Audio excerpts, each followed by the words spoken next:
But the guy we have with us on the line right now, we haven't had him here in a few weeks. He is a Donald Trump supporter in an area of the country where I honestly say there's not a lot of Donald Trump supporters. And if they are, they keep it to themselves and they hold it, underneath their sleeve, I guess you could say. His name is Mr. X, the Hollywood conservative. The reason why we don't give out his real name on this show, even though I know who he is because he's in fear that he could lose some jobs out there in Hollywood. And I think there's some actual truth to that. Mr. X, I appreciate you coming on, my friend. How are you? That was good. That was a ringing endorsement from the Donald for your show that I heard on the break. That was very, very good. Well done, guys. You finally made it, quote unquote. I appreciate that, Mr. X. Before we get to, this coronavirus stuff, Gavin Newsom, your thoughts there, I know you're a huge fan of his. But before we get to that, in all seriousness. The villain in the next James Bond film, Gavin Newsom. You have to admit he has very, very good hair. But I want to ask you about your business in making movies. I mean, this is just, look, all businesses are suffering, right? But this is a very unique business that you are in. Can you just give us a little perspective of, some of these movies that were in production? How does this work? Do they continue to make the movie when they're allowed to? How is this affecting your industry just as a whole? Well, I've actually figured it out. Hollywood loves this because it's generally a lot of just very wealthy, entitled, whiny liberals. So it's like they love just sitting at home and posting on social media. It's kind of what they do normally. So nothing's really changed for Hollywood. Also, they're very dramatic. So it's they love to just kind of sit around and do nothing. So I think that honestly, it's an industry that's been severely affected by it, but I think that the people secretly are loving it. Hold on a second. There are a lot of liberals that are not making a lot of money in this industry. I'm sure there are a lot of liberals that are, whether they're camera people or makeup artists. Those ones have gone to doing tarot readings and selling feet pics. So they're doing well. Okay, but in all seriousness, OnlyFans.com. As you know, we're not talking about. But in all seriousness, Mr. X, we're not talking. At least I'm not talking about the celebrities that already have boatloads of money, the directors, the producers, those that are fairly wealthy. What about all the other people? I'm talking about the extras that are extras in movies just to get by, or talking about the makeup artists, some that are not making as much money as some others. And there's a lot of people in this industry that are not making six figures a year. So to those people, do you really think of those people that are the liberals, they don't want to be working right now? You really believe that? Listen, man, this virus has honestly just made me question how people can be so stupid. Because the logical answer to your question would be, no, they hate it. They hate this. They want to work. But what I'm observing is no. They're happy to sit there and just repost the latest nonsense from Dr. Fauci. And rather than actually stand up for themselves and say, no, I want to work. I want the ability to go on set and do my job. They're saying, stay at home, be safe. It's so backward and strange to me. I just don't even have a response. It's like literally we're living in the twilight. I don't get it. All right. And, well, fair enough. The good news is, I have realized, though, that this is somewhat California-centric because I have a lot of friends and family, in the South, the Midwest. They're just like, no. I'm going to just continue working. I hear you. I'm done with this nonsense. Okay. No. I hear with what you're saying. I guess this is where we disagree, is that I think everybody does truly want to go back to work. And I think just because – You're wrong, man. That's I think, a fundamental disagreement.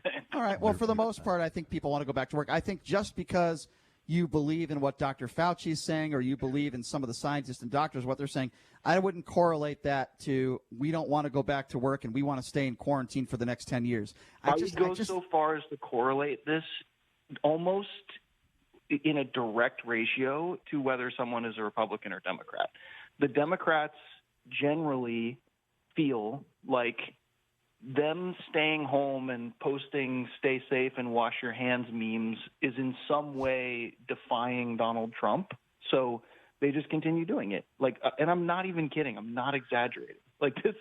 This is disease or quote unquote, whatever it is, has been so political that it's actually hilarious.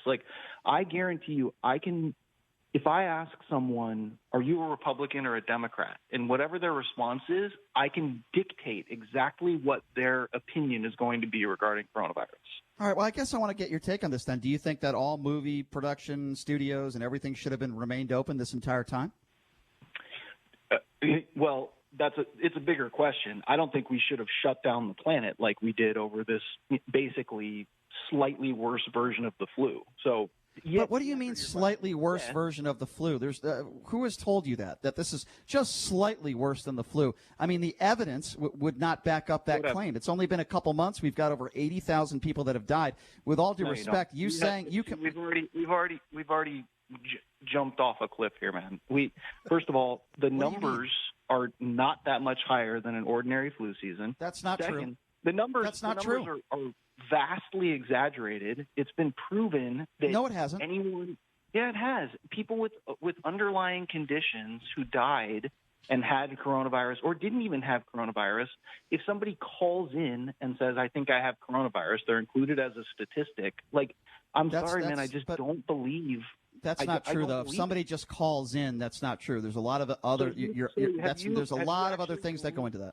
No. So have you gone to every hospital and mortuary, and have you personally tested these bodies of people who have died and ensured that I am not claiming that every single person that has died has been tested for the coronavirus. What I am claiming is it's not as simple as somebody calling up says, I think I have the coronavirus, then they die, and someone putting someone putting that on their death certificate. What I am saying is that there is more to it than just that. They're questioned.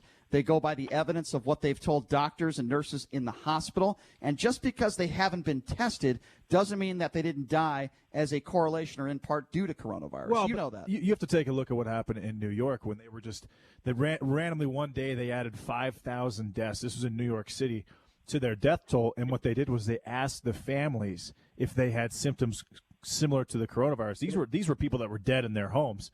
And they just assumed that they had died of the coronavirus. So not only did they add that to the death toll, but they also were paid the $13,000 by the CARES Act to do so. We can go back. So there's not just that going on, but you also have the financial incentive attached with not only in the case of listing a death, getting the $13,000. No, there is evidence, Brian. It's in the CARES Act. There's no evidence that somebody put that on the death certificate so they could profit off it. There's no evidence of that. So I'm not going to. Let me appeal to Brian's bleeding heart, because obviously he won't listen to reason about this.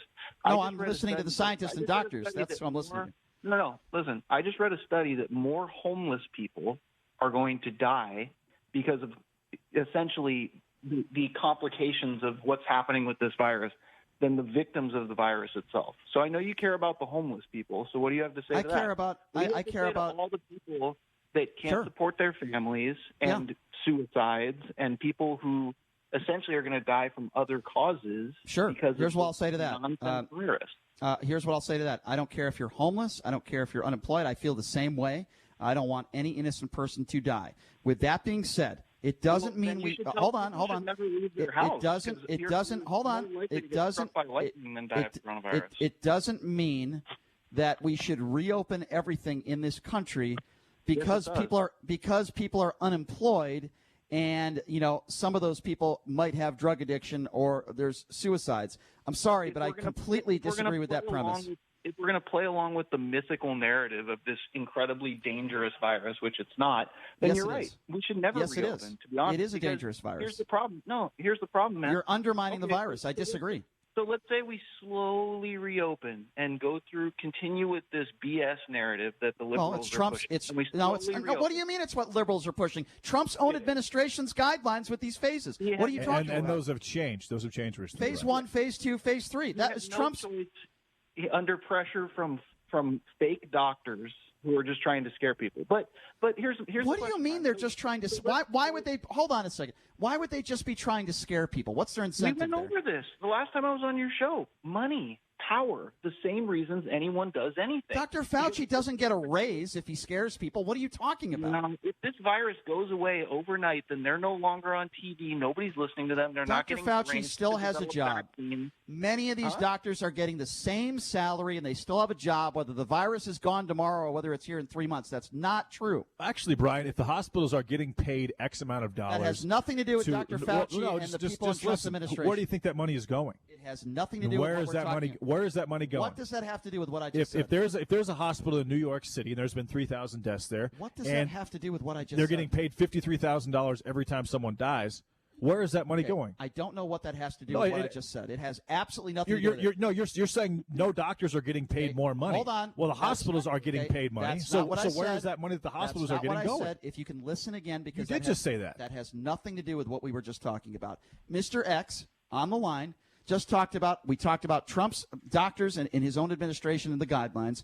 And Mr. X is insinuating that if the virus ended tomorrow, these doctors would be in a worse spot. That is not factually accurate. Dr. Fauci and the doctors in his administration are on a salary. Fauci's been doing this for decades.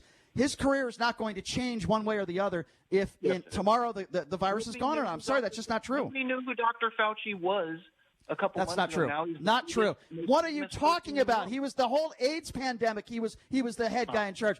What? With all due respect, that's not true. What you just said. Fauci's been around for decades. I'm sorry if you didn't know who he was. Did you know who he I was? did. Yes, I did. You did? The AIDS pandemic. Hello. I definitely in the 80s? did not know who he was. Yes. I would guess that. I'd never seen this moron prior to a couple months ago. Okay. But I don't let me think he's a finish moron. what I think the president is a moron. I don't think Fauci is a moron. Mr. X, please continue. They're both morons. But let me answer your question. Well, that you we asked agree me. on half of that. You Go ahead. interrupted me 7 times before I tried to answer. So if you want to continue with the narrative of this virus and slowly reopen step by step, we open one business at a time or whatever the liberals want to do. So what happens in a year if one more person gets coronavirus, one case? Should we shut everything down again? I mean, essentially, we should never reopen. Like, life should never go back to what it was. Okay. Well, Exactly. I'll answer your question. Yeah. Okay. Well, I'm not a liberal, but I've told you what I want. As far as your question about, you said no. You said you don't want any innocent person to die of this virus. Okay. I said in a perfect. No, that's not what I said. Once again, you're misquoting exactly what I said. You were talking about the homeless. Innocent person to die of this virus. How am I misquoting you? I don't want one innocent person to die of anything. Okay, I don't see how anybody could disagree with that. It's unfortunate. You were talking about the homeless, and that's what I was saying. In regards to this virus, I'll answer your question. Now, a lot of people believe 100% that this virus is going to come back in the wintertime. I certainly hope that we are more prepared in several months than we were when this virus got here. With that being said, we will absolutely be more prepared. And the next year, and the next year. Okay. So we should. Well, we're not talking about one person contracting this virus, so I don't understand why you're bringing that up. We have over 1 million people that have had this virus. Okay, big Correct. difference between over 1 million and one person. If you told me in a year from now one person had the virus, of course I wouldn't say we should have to shut everything down. Of course not. So that, to me, that's a ridiculous question. How many people in the past have had other viruses and had the flu and had other diseases? This isn't the flu. And we This never isn't shut the down flu. the world. This is It's actually pretty close to the flu, Brian. No, it's not. It is. For you, It is. for you guys to bring up the flu. It's very close to the No, flu. it's not. For you guys, first of all, we've only had this virus for a few months. Let me ask you a question, Brian. No, hold on. When I'm done. First of all, we've only had this virus for several months, and there's over 80,000 people that have died. With all due respect to both of you guys, this is not the flu. Stop comparing it to the flu, and we do not have a cure for this virus. We don't have a vaccine for it.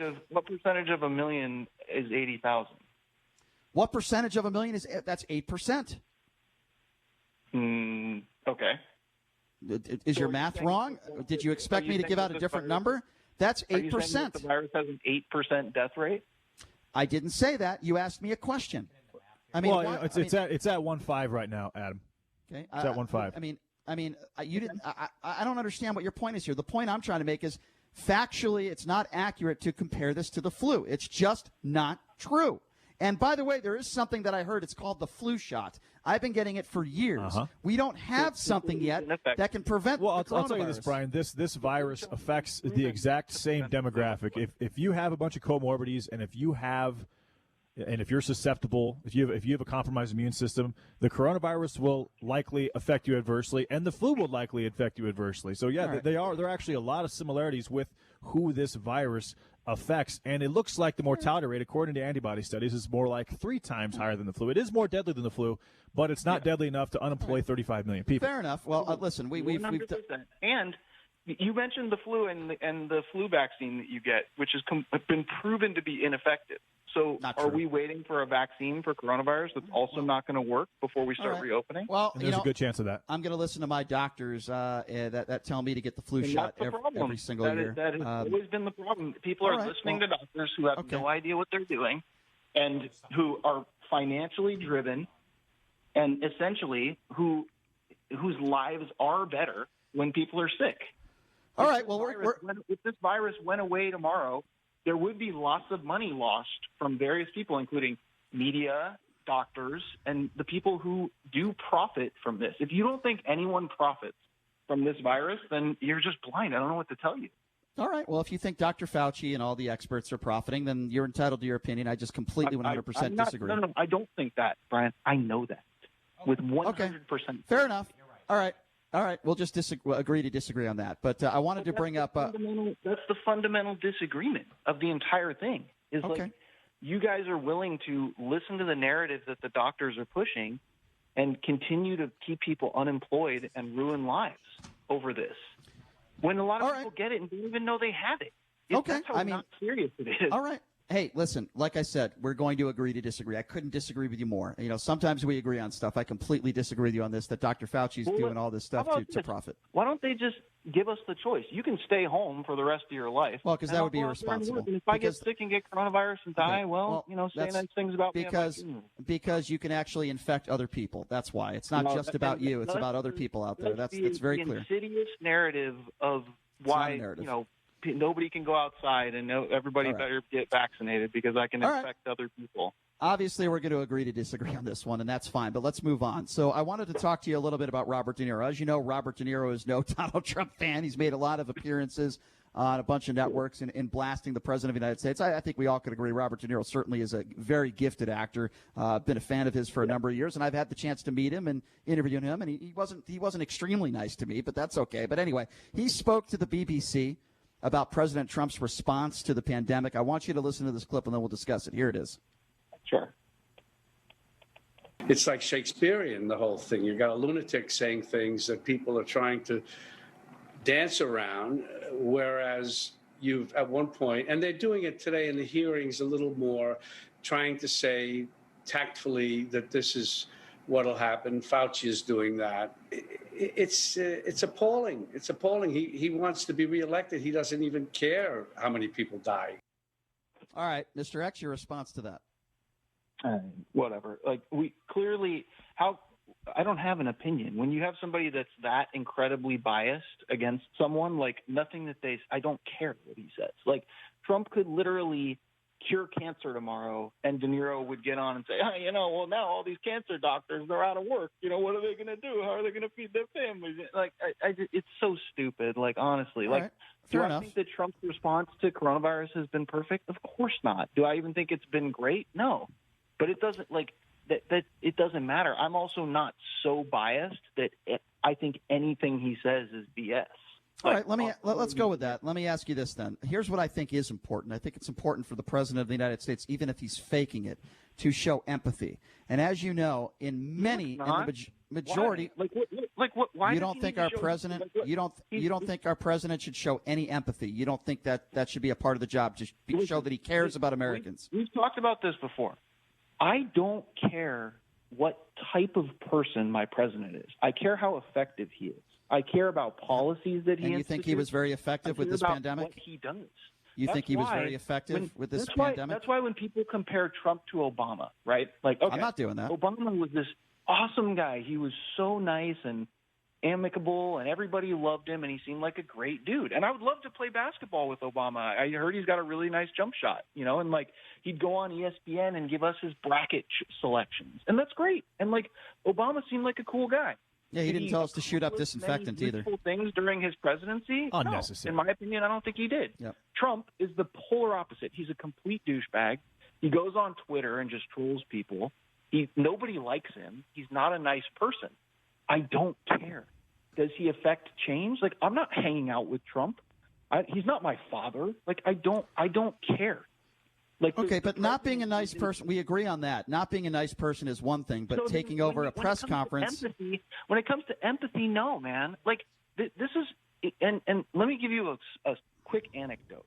I was talking to a friend the other day about coronavirus, and I started showing him statistics that showed that the death rate is what it is, and it was going down, and yada, yada, yada. And essentially, I was trying to show him facts to essentially say that coronavirus is not as serious as the media is portraying it to be. You know what his response was? Dude, my friend's cousin died from it the other day. Yeah, I know people that have died from it as well. With how idiotic people are, and like that's what I don't want from Trump. I don't want him to go, oh my God, this old man died from coronavirus today. Oh, geez, well, I better react to that. No, he's got to be not empathetic and cold and obsessed with statistics to affect actual change. Because so you think the president should not be billions of people. All right, fair enough. So the president should not be empathetic, and you want the president to be cold. I just completely disagree with you on that. I think the president needs to show leadership, and I think in times of leadership, you probably shouldn't talk about injecting yourself with for example, injecting yourself with disinfectant, and discussing that during a pandemic in a national, worldwide press conference that can hurt people. He does things in his press conferences. Forget about not showing empathy. He says irresponsible things that can hurt people. He talks about liberating different states. He has no problem with people walking in there with guns and threatening the governor. You know why? Because he's never talked down about that. He said that those people seem to be good, responsible people, when yesterday those same protesters, some of them, were attacking the governor, threatening her life. I want some leadership, and I want the president to get up there and say all protests are stupid. During Obama, the Black Lives Matter protests, they injured people, murdered people, and I'm not okay with that either. But hey, we're going to have to disagree. All right, well, we agree. Let's end this interview on something that we agree in, Mr. X. I always appreciate when you coming on. It's always a good, lively discussion, and I hope you stay safe out there in California, my friend. Thank you so much for taking the time. Yeah, thanks a lot, Mr. X. Good, JD. Bye. Take care.